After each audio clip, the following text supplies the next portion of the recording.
Hello दोस्तों, नमस्कार। मैं शैलेंद्र कुमार आप सभी का स्वागत एवं अभिनंदन करता हूं आपके अपने चैनल एग्री नॉलेज प्लस पर।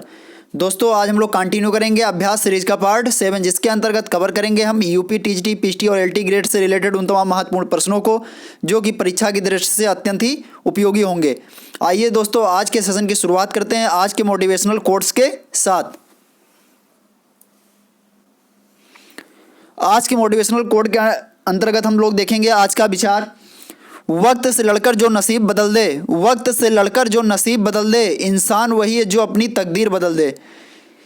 कल क्या होगा कभी मत सोचो, कल क्या होगा कभी मत सोचो, क्या पता कल वक्त अपनी खुद तस्वीर बदल दे। इसलिए दोस्तों, हमें किसी चीज़ को कल पे ना टाल के बल्कि आज ही उस कार्य को करना है, क्योंकि दोस्तों कल क्या होगा ये किसी को नहीं पता है। इसलिए किसी कार्य को हमें कल पे नहीं टालना चाहिए और जो जितना संभव हो सके उतना प्रयास पर डे हमें करते रहना चाहिए। आइए दोस्तों, इसी के साथ देखते हैं फर्स्ट क्वेश्चन जो रहा आपकी स्क्रीन पर। सी हॉर्स है, बोनी फिश, मैमल्स, घोड़े की जात, कीट। आप लोग बताएंगे इसका राइट आंसर क्या होगा। सी हॉर्स पूछा गया दोस्तों।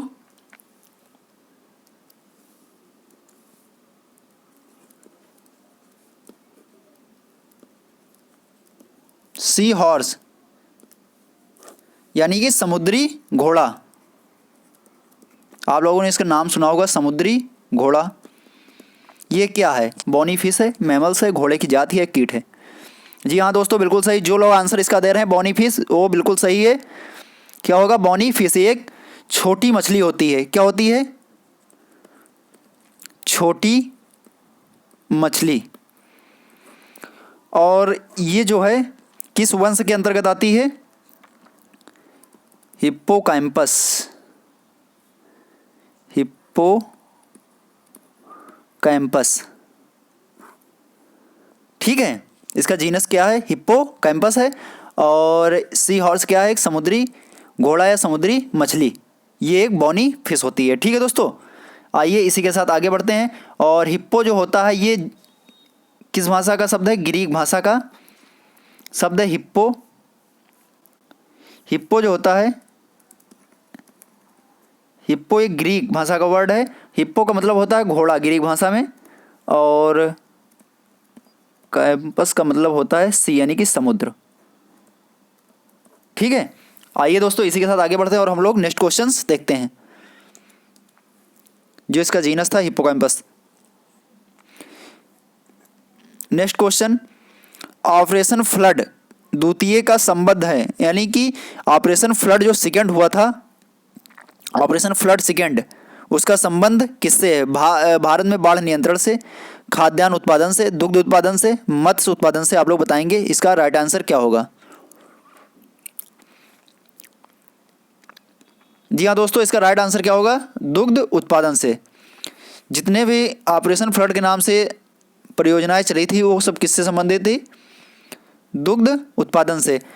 वास्तव में एक्चुअली हुआ ये था दोस्तों कि जो ऑपरेशन फ्लड योजना थी ये 3 चरणों में चली थी। इसका प्रथम चरण जो था कब से कब तक था? 1970-71 से लेकर 81-82 तक। 1981-82 तक इसका प्रथम चरण था। और इसका जो सेकंड द्वितीय चरण था, द्वितीय चरण ये कब से कब तक चला था? 1981-82 से लेकर 1985-86 तक। 1985-86 तक। और इसका तृतीय चरण जो था, तृतीय चरण ये 1986 से लेकर 1993-94 तक। 1993 और 94 तक चला था तृतीय चरण। प्रथम चरण 1970 से 81 मान लीजिए, और ये 1981 से 1986, तृतीय 1986 से 1994। ठीक है दोस्तों, और ये ऑपरेशन फ्लड का जनक किसे कहा जाता है? यानी कि दुग्ध क्रांति। इसे और किस नाम से जानते हैं? दुग्ध क्रांति। दुग्ध क्रांति, दुग्ध क्रांति का जनक कौन है? डॉक्टर वर्गीज कुरियन, ठीक है। और डॉक्टर वर्गीज कुरियन ये कहाँ के थे, कहाँ के रहने वाले थे, इनका जन्म कहाँ पे हुआ था? कोझिकोड केरल, यहाँ पे इनका बर्थ हुआ था 26 नवंबर को, ठीक है। 26 नवंबर को ही क्या मनाया जाता है? राष्ट्रीय दुग्ध दिवस। इनके जन्म दिवस पर ही राष्ट्रीय दुग्ध दिवस मनाया जाता है दोस्तों। और विश्व दुग्ध दिवस कब मनाया जाता है? विश्व, ये भी क्वेश्चन पूछा गया, विश्व दुग्ध दिवस जो है ये 1 जून को मनाया जाता है। कब मनाया जाता है? 1 जून को। 26 नवंबर को राष्ट्रीय दुग्ध दिवस और 1 जून को विश्व दुग्ध दिवस मनाया जाता है। आइए दोस्तों इसी के साथ आगे बढ़ते हैं और हम लोग नेक्स्ट क्वेश्चंस देखते हैं। पनीर का बाई प्रोडक्ट है छाछ, वे, घी, खोया। वे मतलब होता है मट्ठा, इसे और क्या कहा जाता है? मट्ठा।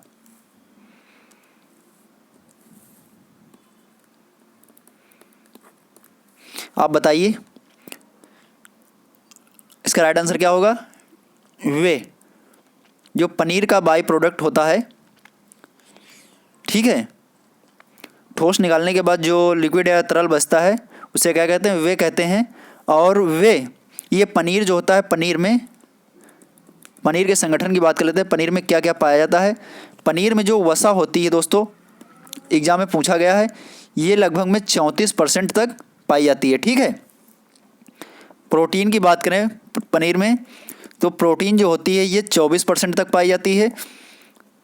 लैक्टोज यानी कि दुग्ध शर्करा जो होती है ये 4.5% तक पाई जाती है। और खनिज लवण की बात करें इसमें,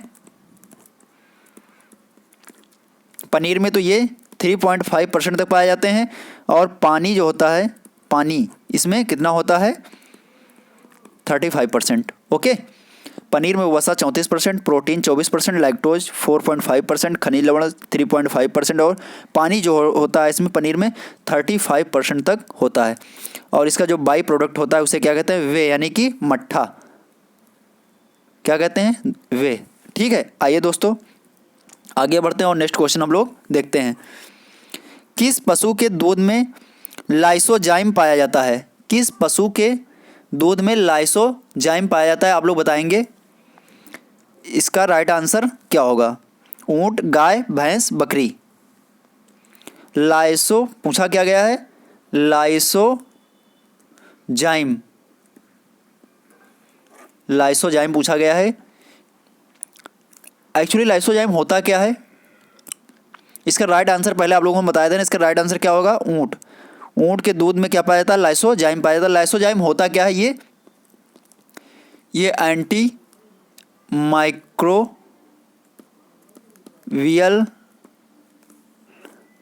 माइक्रोबियल एंजाइम क्या होता है? एंटी माइक्रोबियल एंजाइम होता है, जो कि मतलब क्या होता है? जो जन्मजात प्रतिरक्षा प्रणाली को मजबूत करता है। यानी कि हमारे इम्यून सिस्टम जो होता है, इम्यून सिस्टम को ये मजबूत करने के काम में आता है एंटी माइक्रोबियल एंजाइम यानी कि लाइसोजाइम, ठीक है। प्रणाली को मजबूत करता है, इम्यूनिटी को बढ़ाता है, इम्यून सिस्टम को क्या करता है? मजबूती प्रदान करता है, ठीक है। और ये ऊंट के अलावा जो होता है माँ के दूध में भी ये पाया जाता है। यानी कि मनुष्यों में ये जो होता है माँ के दूध में भी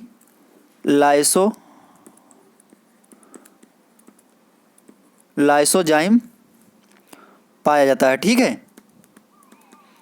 इसके अलावा ये लार में भी देखने को मिलता है, लार में, ठीक है। लार में भी यानी जो सलाइवा होती है उसमें भी देखने को मिलता है, लार में भी देखने को मिलता है, ठीक है। आइए दोस्तों इसी के साथ आगे बढ़ते हैं और नेक्स्ट क्वेश्चन हम लोग देखते हैं। माइकोराइजा किसकी उपलब्धता बढ़ाता है? नाइट्रोजन, फास्फोरस, पोटास या कैल्शियम? आप लोग बताएंगे इसका राइट आंसर क्या होगा। काफ़ी अच्छा क्वेश्चन है, आप लोग इसका जवाब तुरंत दीजिए। जी बिल्कुल सही दोस्तों, इसका राइट आंसर होगा फास्फोरस। किसकी उपलब्धता बढ़ाता है? माइकोराइजा फास्फोरस की। एक्चुअली जो होता क्या है, मृदा में जो आघुलनशील जो फास्फोरस होती है उसको घुलनशील अवस्था में कौन बदलता है? माइकोराइजा। मृदा में अघुलनशील फास्फोरस किस रूप में पाई जाती है? Try calcium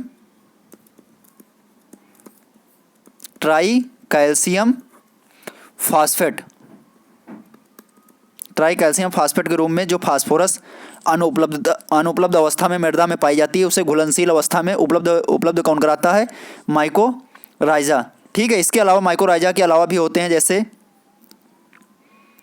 bacillus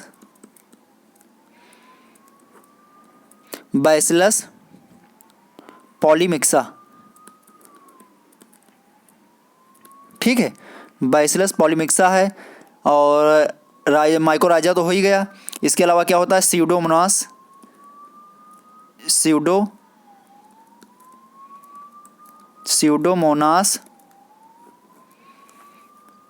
strata. ये भी मृदा में अनुपलब्ध जो फास्फोरस होती है, यानी कि अनुपलब्ध अवस्था में जो फास्फोरस होती है उसे उपलब्ध करवाने का कार्य कौन करता है? यानी घुलनशील अवस्था में कौन बनाता है इसको? माइकोराइजा, बैसिलस पॉलीमिक्सा या स्यूडोमोनास स्ट्रेटा। ये तीनों जो होते हैं मृदा में अघुलनशील अवस्था में उपस्थित फास्फोरस को घुलनशील अवस्था में लाकर पौधों को प्रदान करते हैं। ठीक है दोस्तों, आइए इसी के साथ आगे बढ़ते हैं और हम लोग नेक्स्ट क्वेश्चंस देखते हैं। ये कई बार एग्जाम में पूछा गया है, इसलिए इसको ध्यान रखना। नॉर्मन ई बोरलॉग को नोबेल पुरस्कार किस क्षेत्र में मिला? कृषि, अर्थशास्त्र, पादप रोग विज्ञान, शांति?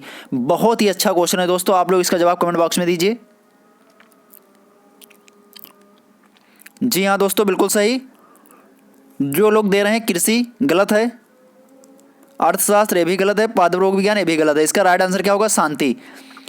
क्योंकि कृषि के क्षेत्र में नॉर्मन ई बोरलॉग को जो है नोबेल पुरस्कार नहीं प्रदान किया गया था, क्योंकि कृषि के क्षेत्र में जो नोबेल पुरस्कार है वो नहीं प्रदान किया जाता है। ठीक है दोस्तों, जो ये पुरस्कार है ये किन क्षेत्रों में प्रदान किया जाता है? 6 क्षेत्र हैं।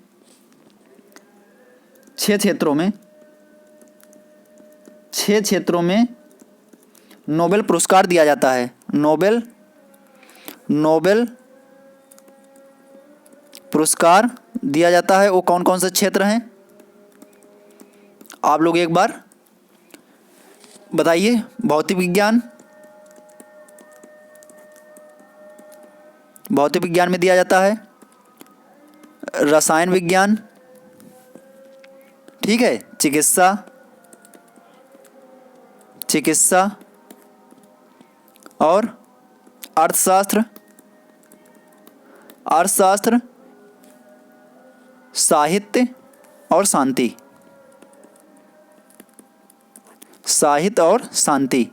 इन 6 क्षेत्रों में दिया जाता है। उसमें से किस में मिला था? शांति के क्षेत्र में डॉक्टर नॉर्मन ई बोरलॉग को नोबेल पुरस्कार मिला था। ठीक है, भौतिकी के क्षेत्र में, रसायन विज्ञान क्षेत्र में मिलता है, चिकित्सा में, अर्थशास्त्र, साहित्य और शांति, 6 क्षेत्रों में ये प्रदान किया जाता है। ठीक है, और इन्हें किस क्षेत्र में मिला था? शांति के क्षेत्र में नॉर्मन ई बोरलॉग को ये नोबेल पुरस्कार 1970 में। कब मिला था? 1970 में। ठीक है दोस्तों, और भारत में एक कृषि के क्षेत्र में मतलब रिसर्च, ये क्या थे? नॉर्मन ई बोरलॉग जो थे एक कृषि वैज्ञानिक थे और पादप रोग विज्ञानी थे। क्या थे? कृषि विज्ञानी और पादप रोग विज्ञानी थे। ठीक है, इन्हीं के नाम पर ये अमेरिका के रहने वाले थे और इन्हें ही विश्व में हरित क्रांति का जनक भी कहा जाता है। भारत में हरित क्रांति का जनक डॉक्टर MS स्वामीनाथन को कहा जाता है और विश्व में डॉक्टर नॉर्मन ई बोरलॉग को। ठीक है दोस्तों, अब यहाँ पे हम बात कर लेते हैं, इन्हीं के नाम से भारत में एक पुरस्कार दिया जाता है, बोरलॉग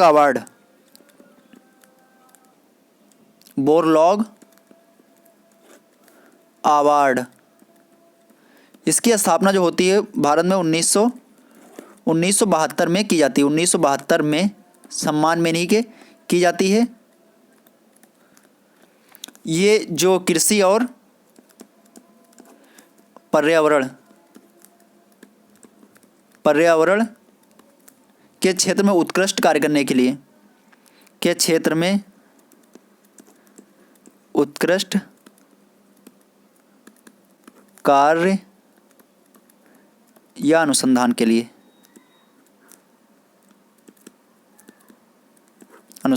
दिया जाता है। ठीक है दोस्तों, बोरलाग अवार्ड की स्थापना 1972 में होती है और ये भारत में कृषि और पर्यावरण के क्षेत्र में उत्कृष्ट या अनुसंधान कार्य के लिए दिया जाता है। आइए दोस्तों इसी के साथ आगे बढ़ते हैं और नेक्स्ट क्वेश्चन हम लोग देखते हैं।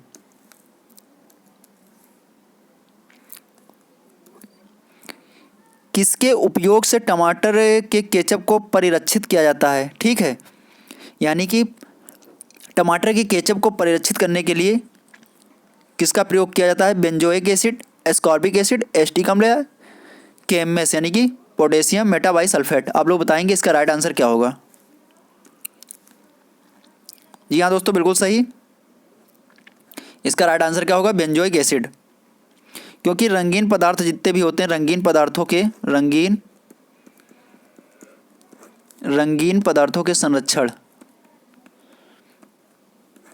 संरक्षित करने के लिए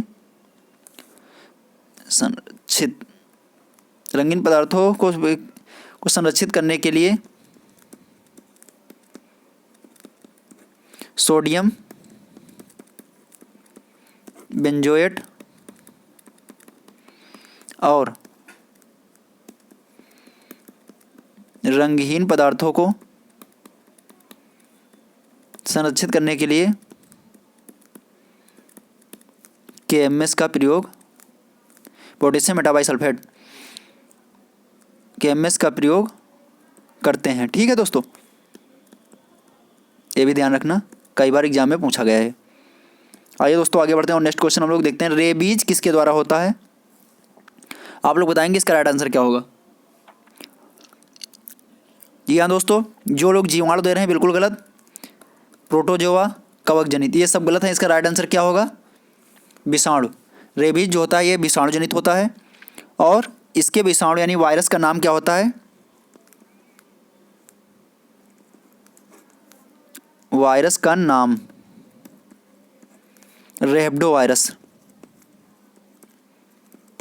रेहब्डो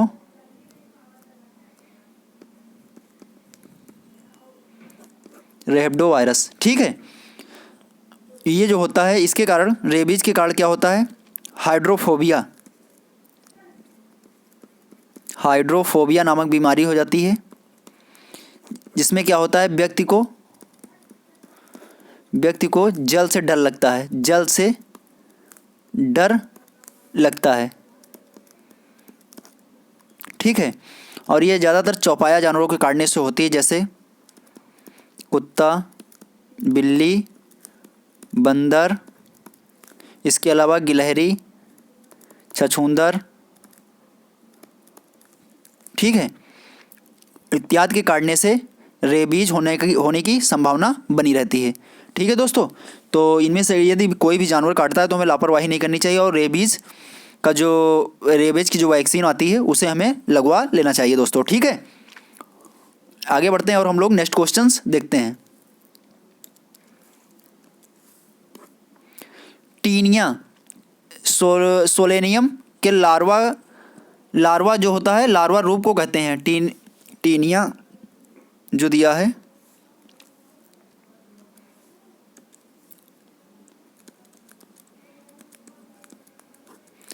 टीनिया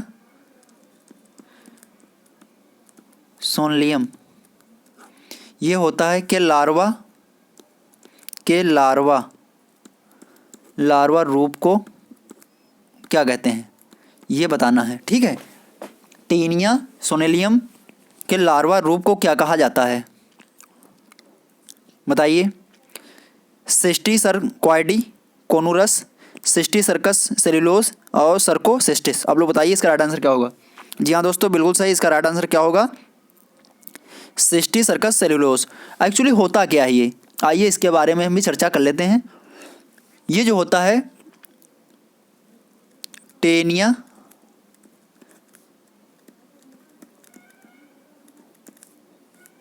सोलियम, ये क्या होता है, सुअर के मांस में पाया जाने वाला टेप वार्म। सुअर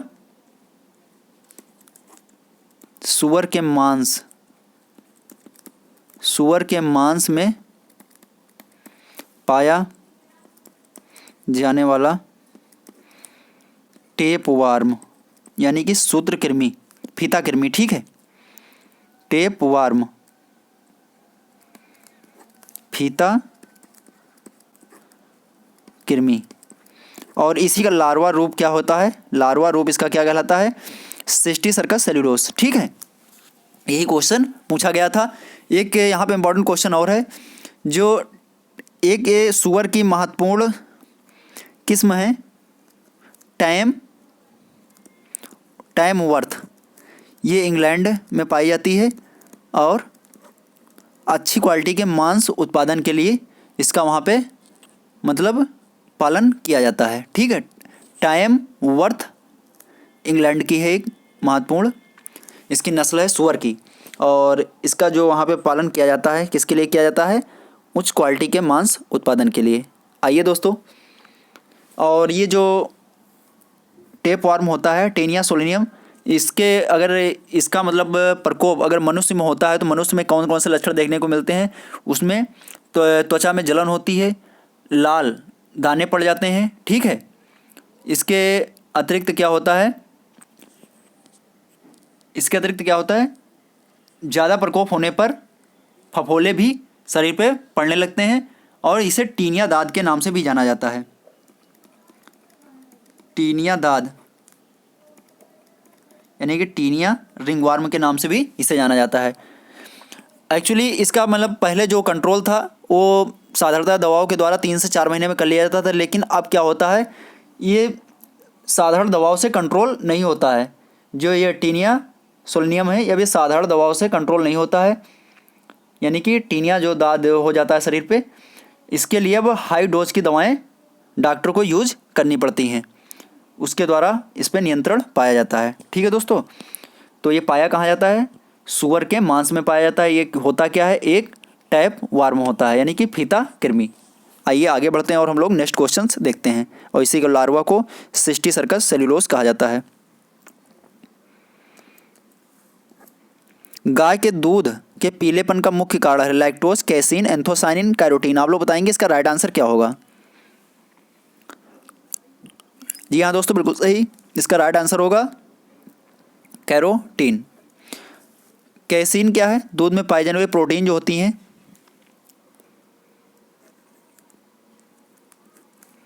दूध प्रोटीन, कौन सी दूध में जो प्रोटीन पाई जाती है वो कौन कौन सी प्रोटीन्स होती हैं बताइए।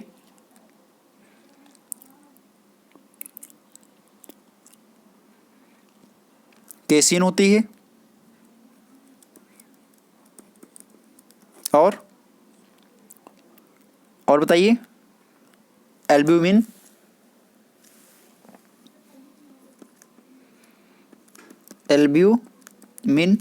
और ग्लोब्यूलिन। कैसीन होती है, एल्ब्यूमिन होती है, ग्लोब्यूलिन होती है, ठीक है। ये होती हैं प्रोटीन। और दूध में पाए जाने वाले शर्करा को क्या कहते हैं, दुग्ध शर्करा को क्या कहते हैं, लैक्टोस, ठीक है। और इसके अलावा बताइए, जो देसी घी होता है, देसी घी में जो महक होती है वो किसके कारण होती है, डाइएस्टल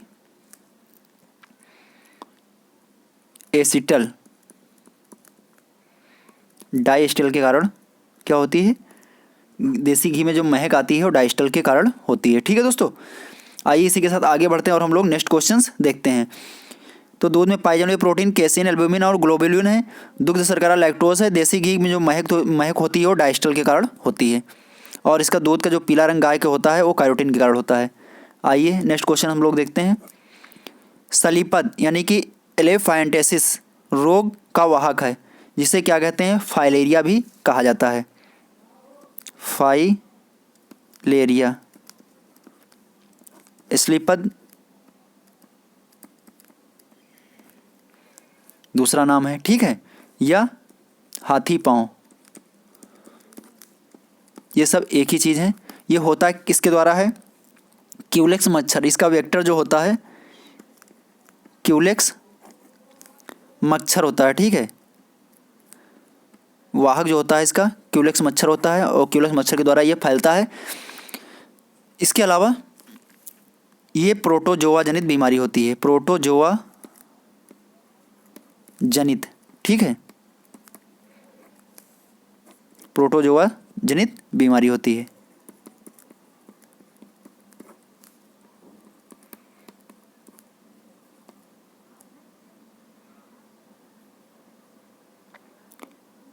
यहाँ पे और हम बात कर लेते हैं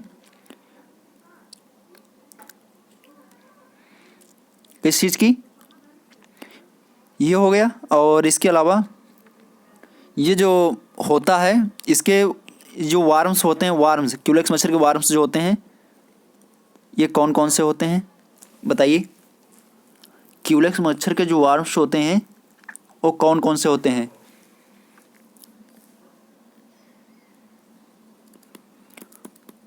बुचेरिया, बॉन क्रफ्टाई,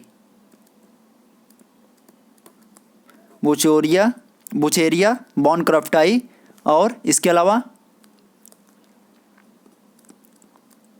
बुर्गिया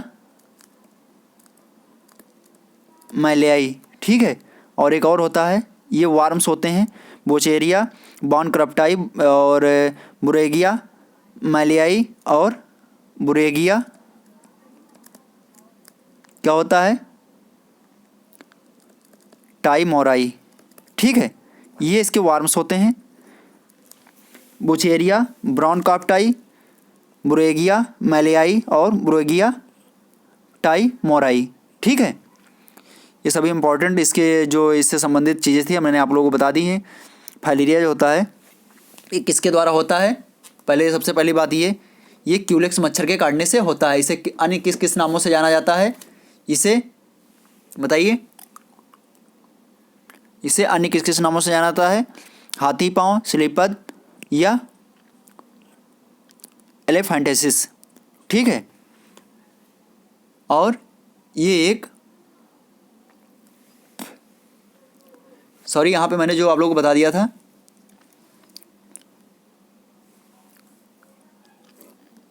ये किससे होता है, क्यूलेक्स मच्छर के काटने से होता है। और नेक्स्ट हम लोग बात करते हैं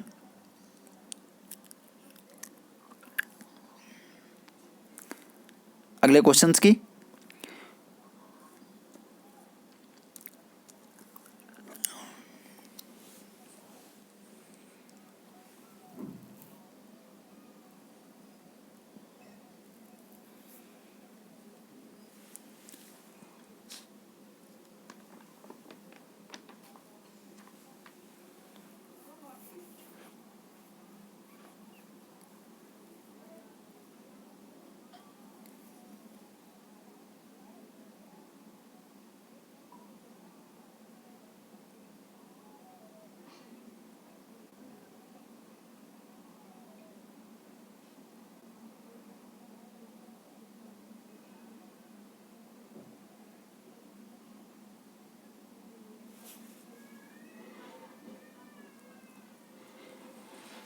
हेलो दोस्तों, वॉइस आ रही ना जी, ठीक है दोस्तों, वॉइस आ रही,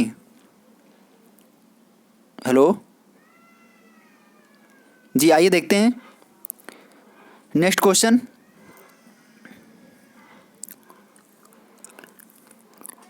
मादा बकरी को कहते हैं नैनी, ईव, बक या क्रोन। आप लोग बताएंगे इसका राइट आंसर क्या होगा।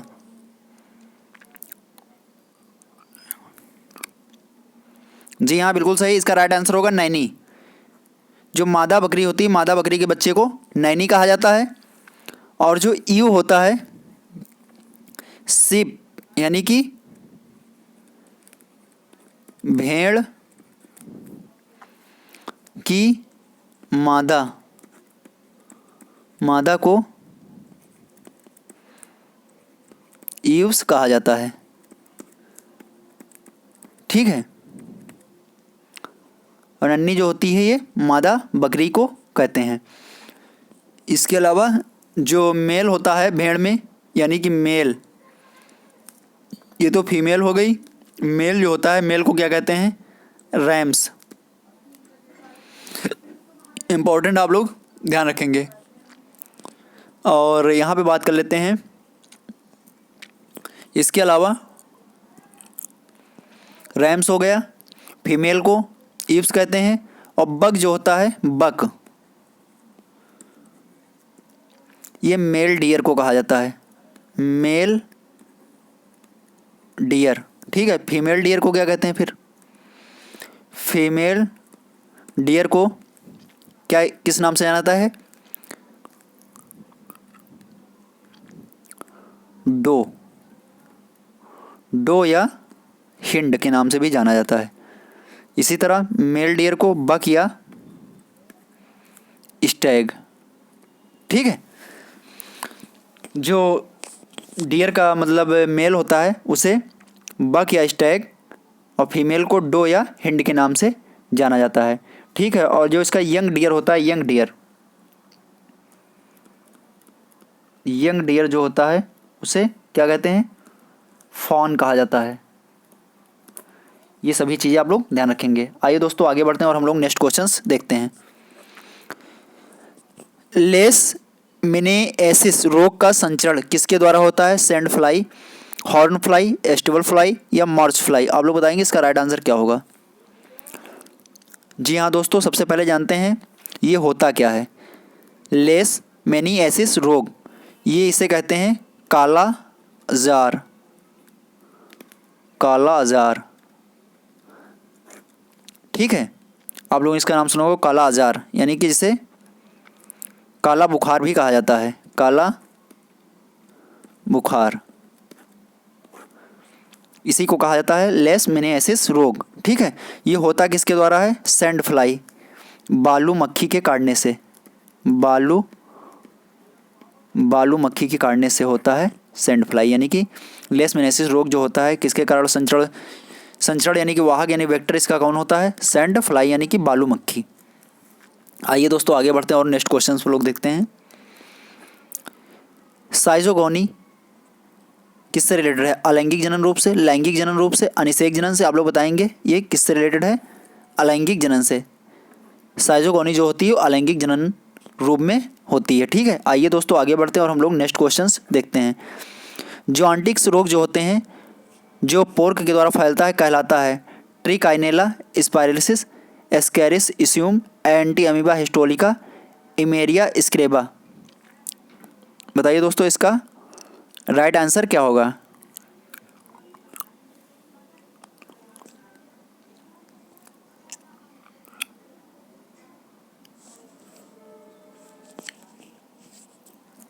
जी हाँ, बिल्कुल सही। इसका राइट आंसर क्या होगा? ट्रिकाइनेला स्पाइरलिस। ठीक है, ये इसी के कारण होता है। और जॉन्टिक्स रोग होते क्या हैं? जो रोग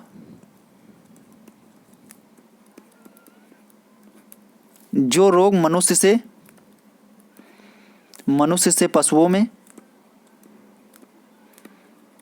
मनुष्य से पशुओं में और पशुओं से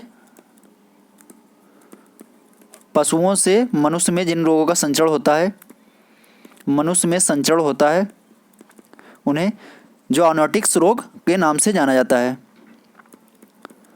संचरण होता है उन्हें जूनोटिक्स रोग के नाम से जाना जाता है। ठीक है, जिन रोगों का संचरण मनुष्य से पशुओं में और पशु से मनुष्यों में होता है उन्हें जूनोटिक्स रोग के नाम से जाना जाता है। और ये जो पोर्क के द्वारा फैलता है इसे ट्रिकाइनेला स्पाइरलिस के नाम से भी जानते हैं। आइए आगे बढ़ते हैं और हम लोग नेक्स्ट क्वेश्चंस देखते हैं। कवकों के अध्ययन को कहा जाता है पैथोलॉजी, माइकोलॉजी, फाइकोलॉजी या नेमेटोलॉजी? आप लोग बताएंगे इसका राइट आंसर क्या होगा। जी हाँ दोस्तों, बिल्कुल सही, माइकोलॉजी। कवकों के अध्ययन को क्या कहते हैं? माइकोलॉजी कहते हैं। कवकों के अध्ययन को, ठीक है। पैथोलॉजी, रोग विज्ञान, रोगों का अध्ययन किया जाता है। फाइकोलॉजी, शैवाल का अध्ययन, शैवाल का अध्ययन इसके अंतर्गत किया जाता है। नेमेटोलॉजी के अंतर्गत नेमेटोड का अध्ययन किया जाता है, ठीक है। आइए दोस्तों, इसी के साथ आगे बढ़ते हैं और हम लोग नेक्स्ट क्वेश्चंस देखते हैं। ट्रिमेटॉइस है फीता कृमि, गोल कृमि, एक कोशिकीय जीव या पिन कृमि? आप लोग बताएंगे इसका राइट आंसर क्या होगा। जी हाँ दोस्तों, इसका राइट आंसर होगा फीता कृमि। ट्रिमेटॉइस जो होता है ये क्या होता है? एक फीता कृमि है, फीता कृमि का एक रूप है, ठीक है। आइए आगे बढ़ते हैं और हम लोग नेक्स्ट क्वेश्चंस देखते हैं। भोजन के किस अवयव का सकल कैलोरीफिक मान जो होता है सर्वाधिक होता है? यानी सर्वाधिक कैलोरी जो होती है किससे प्राप्त होती है? लिपिड या वसा से, ठीक है। 1 ग्राम वसा से कितनी किलो कैलोरी ऊर्जा प्राप्त होती है? 8.8 किलो कैलोरी। और इसी प्रकार प्रोटीन जो होता है, 1 ग्राम प्रोटीन या कार्बोहाइड्रेट से 1 ग्राम प्रोटीन या कार्बोहाइड्रेट के पूर्ण ऑक्सीकरण से 4 किलो कैलोरी क्या होती है? ऊर्जा प्राप्त होती है। और विटामिन से कोई हमें एनर्जी प्राप्त नहीं होती। विटामिन से कोई एनर्जी हमें प्राप्त नहीं होती। ये मेटाबॉलिक जो क्रियाएं होती है उनके कंप्लीट होने में एक महत्वपूर्ण भूमिका निभाता है और साथ में विभिन्न रोगों से हमारे शरीरों की रक्षा करते हैं। आइए दोस्तों, इसी के साथ आगे बढ़ते हैं और हम लोग नेक्स्ट क्वेश्चन देखते हैं। राष्ट्रीय कृषि मुख्य सूक्ष्म ब्यूरो NBAIM कहाँ पर स्थित है? नई दिल्ली, बेंगलुरु, लखनऊ, हैदराबाद? आप लोग बताएंगे इसका राइट आंसर क्या होगा। सबसे पहले इसका नाम बताइए, पूरा नाम क्या है? जी हाँ, बिल्कुल सही, इसका पूरा नाम है national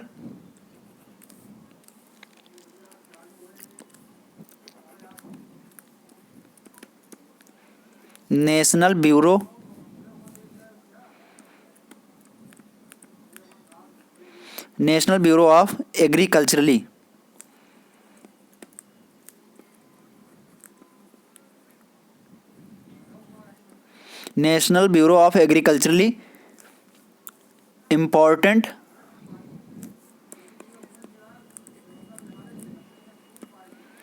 organism important micro organism, ठीक है। National bureau of agriculturally important micro organism, ये संस्था है कहाँ पे बताइए? बताइए दोस्तों, ये संस्था कहाँ पे है?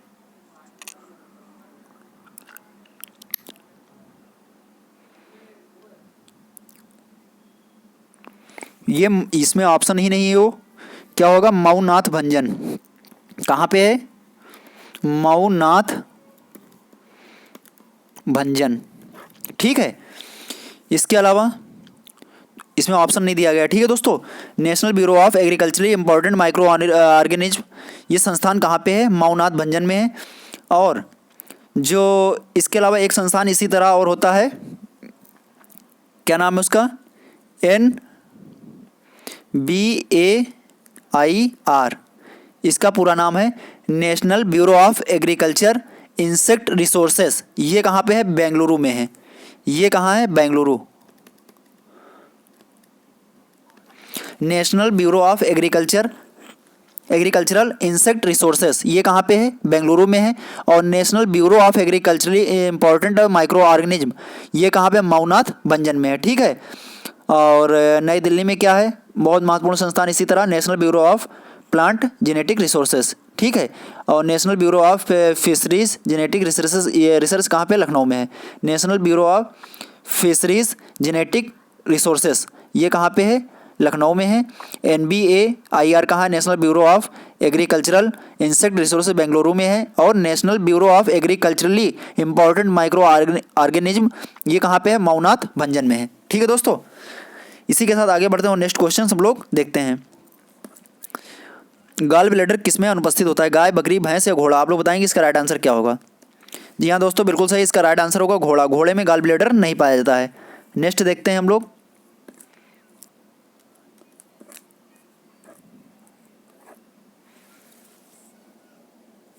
ये दोस्तों आप लोगों का लास्ट क्वेश्चन था, ठीक है। और यदि दोस्तों आप लोगों को आज का सेशन पसंद आया हो तो प्लीज़ इसे लाइक करना और ज़्यादा से ज़्यादा अपने दोस्तों को शेयर करना। इसी तरह हम इसके प्रैक्टिस सेट जो हैं लेकर आते रहेंगे, जो कि आपकी एलटी ग्रेड, टीएचटी और पीएचडी की परीक्षाओं में एक महत्वपूर्ण जो है भूमिका प्ले करेंगे, ठीक है दोस्तों। क्योंकि इन प्रैक्टिस सेट में जो भी आप लोगों को क्वेश्चन करवाए जा रहे हैं वो किसी न किसी परीक्षा में किसी भी प्रकार से पूछे गए हैं। तो इस सारे जो क्वेश्चंस हैं ये बहुत ही इंपॉर्टेंट क्वेश्चंस हैं दोस्तों। तो मैं आशा करता हूँ कि आप लोगों को ये जो सीरीज चल रही है ये काफ़ी पसंद आ रही होगी। इसलिए दोस्तों यदि सेशन आपको पसंद आ रहा है तो प्लीज़ अपने दोस्तों को ज़्यादा से ज़्यादा लोगों को शेयर कीजिए, जिससे हमारा भी मोटिवेशन होता रहे, ठीक है दोस्तों। तो आज के सेशन में यहीं तक। Thank you, thanks for watching.